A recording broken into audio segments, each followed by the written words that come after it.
নমস্কার সকলকে, আবারও একটি নতুন ব্লগ নিয়ে চলে এলাম। তো আগের ব্লগেই তোমাদেরকে বললাম যে আমরা একটু বাইরে ঘুরতে যাব। তো চলো, ভাবলাম একা কেন যাই, তোমাদেরকে সাথেই নিয়ে যাই। তো সেদিন তো দেখলে যে কতটা সকাল থেকে বৃষ্টি পড়ছিল। তো আমরা রাস্তায় বেরিয়েও বৃষ্টি পেয়েছি। আর এদিকে মিষ্টি রানী খুব খুশি, ও তো বাইরে বেরোতে পারলে আর কিছু চায় না। তারপরে ও ঘুমিয়ে পড়েছিল কিছুটা যাওয়ার পর। আর রাস্তাটা দেখো কত সুন্দর লাগছে। এমনিতেও বৃষ্টি ভেজা রাস্তাগুলো দেখতেই কি ভালো লাগে। তো এদিকে বাবা, বাচ্চা ওরা সামনে বসেছিল, আমি, মা আর মিশ্রি পেছনে। কিন্তু মিশ্রি তো পেছনে বসার মেয়ে না, ও যতটুকু ঘুমিয়েছে ও ততটুকুই পেছনে বসেছে, বাকিও ওর বাবার কাছে সামনেই বসেছিল। তো আমরা যাচ্ছি গিয়ে টাটা জামশেদপুরে। ওই যে তোমাদেরকে বলেছিলাম দাদা ভাই আর বৌদি ভাই থাকে। তো অনেক দিন ধরে, প্রায় 1 বছর ধরে আমাদের প্ল্যান হচ্ছে যাব যাব যাব, কিন্তু সত্যি বলতে যাওয়াই হয়ে ওঠে না। কারণ আগের বছর মিশ্রি আমি প্রেগনেন্ট ছিলাম, তো সেই করে যাওয়া হয়নি। এই বছরও যাব যাব করে কিছু না কিছু একটা কাজ পড়ে গিয়ে যাওয়া হয়নি। ফাইনালি আমরা যাচ্ছি। আর আমি এতটাই এক্সাইটেড, আমি না যতটা এক্সাইটেড না, আমার বৌদি ভাই তার থেকে বেশি এক্সাইটেড। ও খুব খুশি হয় সবাই একটু একসাথে হলে। আর এদিকে দেখুন মিশ্রানি কত পাকামি করে যাচ্ছে, একবার এই ধরছে একবার এটা করছে। তো কিছুটা অনেকটাই যাওয়ার পর আমরা একটু চা খেতে দাঁড়িয়েছিলাম। দিয়ে এখানে চায়ের সাথে বাবা বললো নাকি খুব সুন্দর বড় বড় করে পাঁপড় ভাজা দেয়।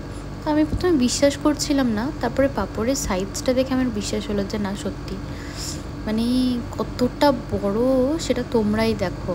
আর মিশ্রিত পাঁপড় দেখে সেই মনে হচ্ছে ও একদম সব কিছু শেষ করে দেবে পাঁপড় পেলে। তো এদিকে আমরা সবাই চা আর পাঁপড় ভাজা খেয়ে বেরিয়ে পড়লাম। আর দেখো, বেরোতে না বেরোতে রাস্তায় কিচ্ছু দেখা যাচ্ছে না বৃষ্টির জন্য। এতটাই বৃষ্টি যে গাড়িটা যে কীভাবে বাবা চালিয়েছে সেটা একমাত্র বাবাই জানে। তো এইদিকে আমরা টুকটুক টুকটুক করে খুব মজা করতে করতে যাচ্ছিলাম। আমি একটু রিলস বানাচ্ছিলাম, অনেক আনন্দ করতে করতে গেছি। আর আনন্দ যাচ্ছি বলে সেটার জন্যও হচ্ছে, আবার কি বলবো, সবার সাথে একসাথে একটা জমিয়ে আড্ডা দেওয়া হবে, এই একটা ভেবেও বেশ মনটা ফুরফুর লাগছে। শুধু এখানে মামুনি মিসিং, কারণ মামুনি অফিস থেকে ছুটি পায়নি। তো যাই হোক, কিছু করার নেই, অফিসে ছুটি না পেলে কি করবে।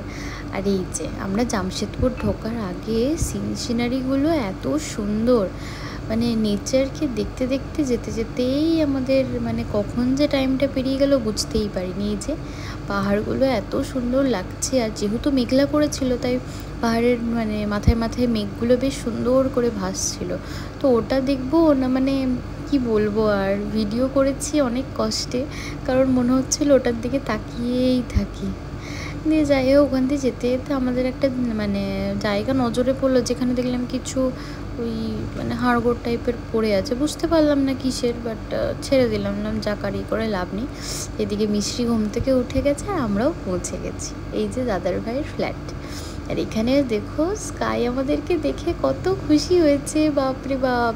ঠাকুমা স্কাই আমাদেরকে ওখানে বসেছিল, কারণ বৌদিরা বাজারে গেছিলো ওর। আর এখানে একটা ছোট্ট মিনি একটা মেয়েও ছিল।